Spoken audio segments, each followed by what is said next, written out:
Blanca Heredia, muy buenas noches, ¿cómo estás? ¿Qué tal, Jaime? Te Buenas agradezco noches. mucho que hayas venido. A ti, Eres profesora investigadora del CIDE y eres efectivamente. doctora en ciencia política Sí, y estuviste a cargo de la consulta que se hizo para la reforma educativa. ¿Sistematizaste todos los comentarios y opiniones?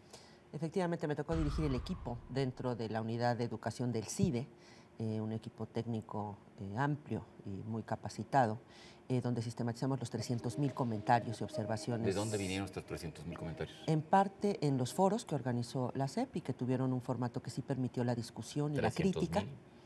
300.000. En la mayor cantidad vino de una plataforma en línea que habilitó la Secretaría de Educación Pública. Se hicieron foros, muchos también a nivel estatal, y se hicieron encuentros y foros y discusiones con maestros, tanto de básica como de media superior.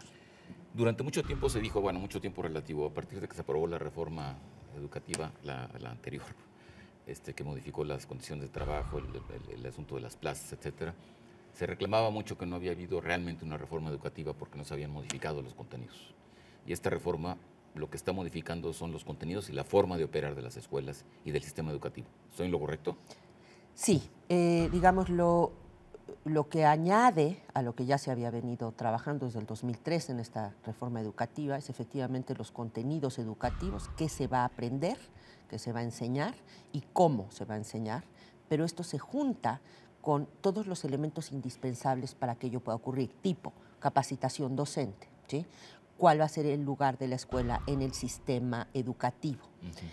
Todos estos elementos, ¿qué lugar van a tener los directivos? ¿Qué lugar van a tener los padres de familia, las autoridades de diferentes niveles? A ver, En ¿cómo ese es una cosa sentido que es me un gustaría, modelo. perdón, remarcar? Esta primera fase de la reforma que incluyó, por ejemplo, el asunto de los maestros que si no pasan el examen van a ser relevados de su función como maestros y van a pasar a otra función, ya no va a haber una suerte de meritocracia verdadera. Todos estos elementos son realmente el sustento de que esto pueda funcionar. Sin duda. De hecho, tú me dices, se le criticó a esta reforma el no tener un planteamiento de reforma curricular, ¿sí? Sí, hubiera convenido hacerlo antes, hubieran convenido muchas cosas. En México hace ya muchas décadas, más o menos cada década se hace una gran reforma curricular, se ha hecho una gran reforma curricular, cuyos resultados pues, han sido prácticamente nulos, a juzgar, ¿sí?, por los resultados de los alumnos mexicanos en pruebas estandarizadas nacionales e ¿Podría internacionales. resumirlos muy brevemente, esos resultados? Sí, digamos que en PISA, en la prueba PISA de la Organización para la Cooperación y el Desarrollo Económico, que mide lectura, matemáticas y ciencias, habilidad para utilizar lo que aprendiste en clase en relación a esas Claro. materias en otro ámbito, ese es el punto clave de una competencia. Pues más o menos 50% de los alumnos mexicanos de 15 años en la escuela están por debajo del nivel de suficiencia, más o menos dependiendo del año. Por otro lado, desde 2000, que es la primera vez que participamos en PISA, que es la primera vez que se hace la prueba, pues la verdad es que ha habido muy poco avance. Hubo un avance significativo entre 2003 y 2009 en matemáticas de 31 puntos, que es significativo, pero básicamente fuera de ese momento en donde sí hubo una mejoría, están los resultados planos. Pésimos. Estamos pésimos y además no hemos avanzado. Entonces, los grandes cambios curriculares que se han hecho desde los 70, 80, 90 y ceros, la verdad es que no produjeron ningún avance importante. Entonces, ahora, este ¿qué es lo cambio que nos... sucede ahora, perdón, es un cambio que sucede en medio de toda la innovación tecnológica que se ha puesto, por ejemplo, Internet, el acceso a las redes, todo este flujo de información. Si estamos hablando, se está hablando, bueno, todo el mundo habla, de un nuevo modelo que ya no va a ser un modelo de memorización, sino de una capacidad de pensar y de instrumentar, etcétera, ¿no? Sí. Yo creo que aquí hay simplemente que ser cuidadoso, no se trata de que ya no hay que memorizar nada. Hay que seguir memorizando las tablas de multiplicar, por ejemplo. Hay que seguir sabiendo ciertas cosas, que si no, no puedes hacer las conexiones mentales tú. Bueno, eso no te lo puede hacer el Internet solito. Y es una de las diferencias, por ejemplo, entre personas que tienen acceso a educación de alta calidad y las que no tienen acceso. Pero efectivamente, lo que teníamos en el viejo modelo, no solamente en México, ¿sí?, más allá del discurso, era una manera de pensar el aprendizaje repetitiva, que una parte del aprendizaje es repetir, así aprendemos todos de bebés, nada más repitiendo, ¿sí?, pero efectivamente, en un mundo en donde la información abunda, donde el conocimiento se vuelve obsoleto en horas casi, es importantísimo que además de poder memorizar ciertas cosas y repetir, uno tenga la capacidad para adquirir nuevo conocimiento, repensar el conocimiento, reflexionar sobre este.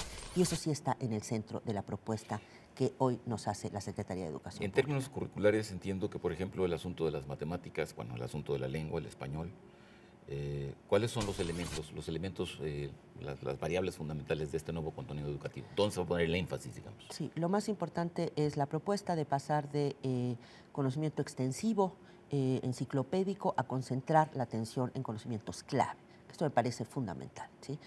No es ciencia oculta ni física cuántica, ¿sí? Pero parece razonable que en lugar de querer abarcar tanto, sobre todo en el contexto del Internet, del mundo altamente tecnologizado y lleno de información, nos concentremos en aquellos saberes que son indispensables. ¿En qué sentido son indispensables? Son indispensables porque sin ellos no puedes pasar al siguiente nivel o no puedes entender otras cosas en disciplinas adyacentes. ¿No podríamos resumir eso, que te enseñen a aprender?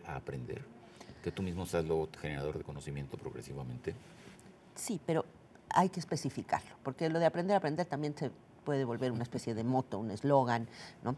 Entonces, son conocimientos fundamentales en lugar de enciclopedismo. Efectivamente, otro elemento que tú ya lo mencionabas es pasar de la pura memorización a algo de repetición y memorización con mucha mayor capacidad para, por ejemplo, discriminar información. ¿Cuál es bueno este sitio de Internet? ¿Cuál no es bueno? Para hacer preguntas, para hacerte tus propias preguntas. Algunas otras cosas clave. Se incluye el desarrollo de las habilidades socioemocionales. ¿Qué quiere decir eso?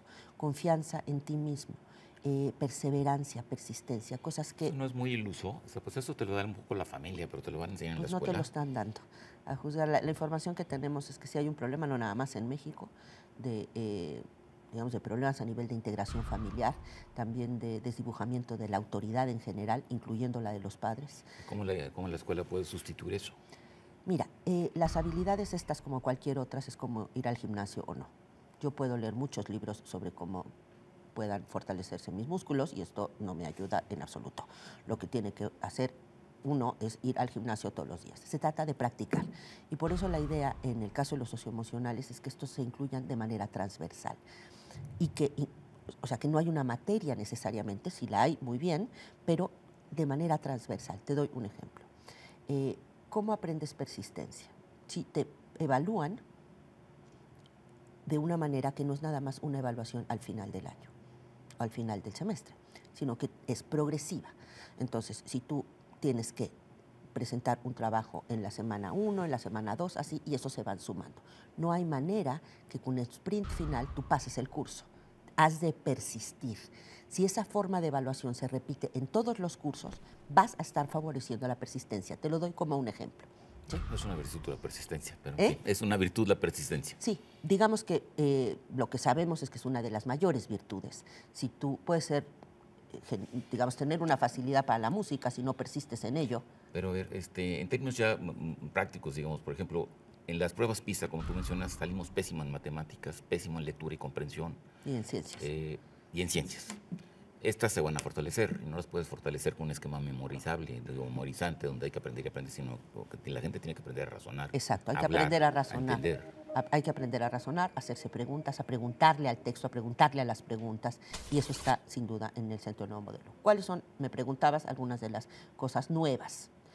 Otro elemento nuevo es que tenemos un espacio de autonomía curricular. Esto sí es muy novedoso, no se había dado antes a nivel de educación básica, o sea, desde preescolar, primaria y secundaria, las escuelas tendrán un porcentaje de tiempo en donde podrán definir contenidos de manera autónoma.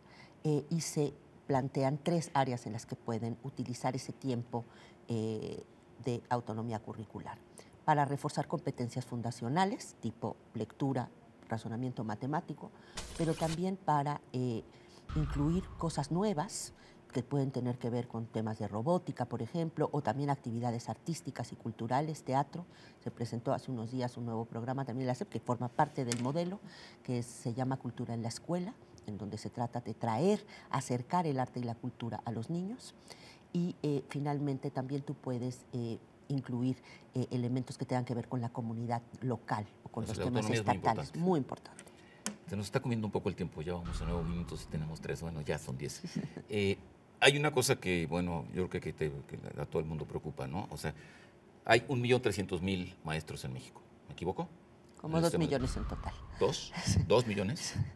Y el problema de esos 2 millones de maestros, digo, no es por denostarlos, pero es que aprendieron con un viejo sistema que les enseñó muy mal y consecuentemente tienen muchas dificultades para transmitir un conocimiento que ellos mismos tienen mal aprendido.